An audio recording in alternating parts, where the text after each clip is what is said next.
A bordo del velero Sebastián Roca, por José Huertas Morión.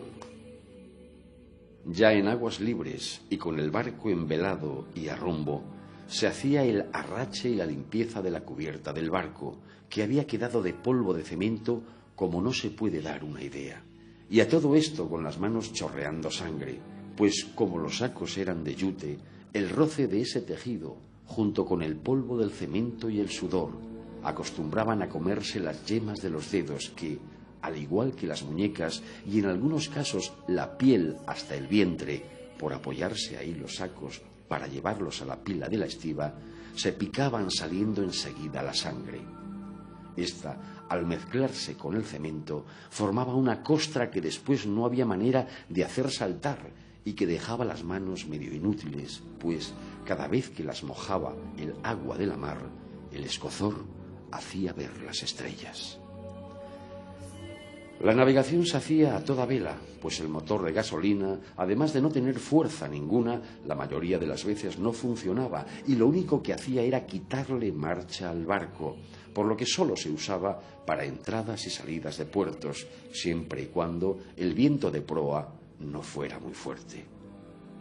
Pero el trabajo de verdad venía en el puerto de destino, o sea, en Castellón, donde había que descargar el barco y estibar los sacos descargados dentro de los vagones del ferrocarril de vía estrecha que se situaban en el centro del muelle y que, una vez cargados, salían con destino hacia el interior de la provincia.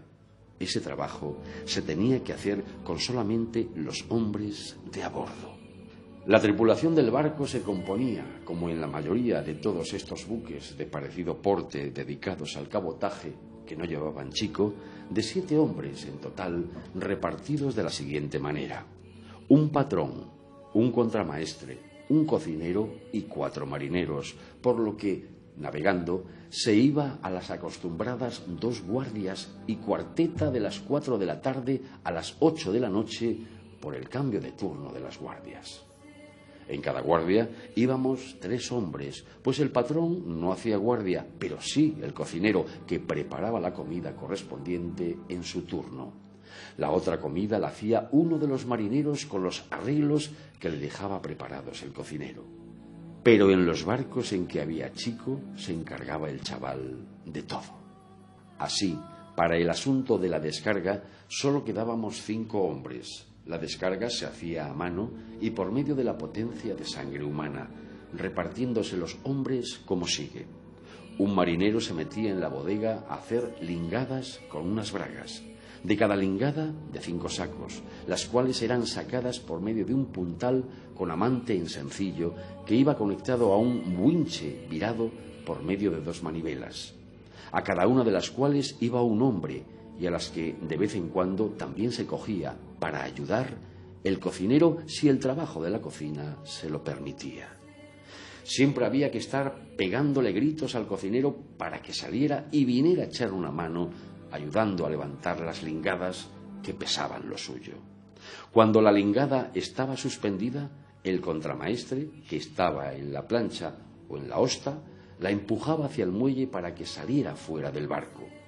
Por eso, en cuanto se empezaba a descargar el barco, se hacía que éste se tumbara un poco para tierra, con idea de que la lingada, al soltarle la hosta, saliera sola para tierra.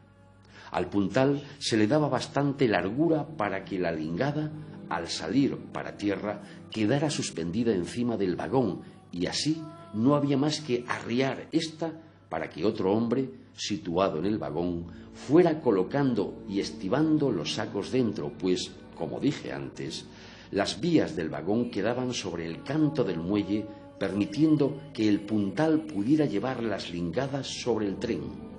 Lo malo era cuando, en vez de vagones abiertos y sin techo, mandaban vagones cerrados. Entonces había que arriar las lingadas sobre la puerta de cada vagón, meter los sacos dentro y después estibarlos.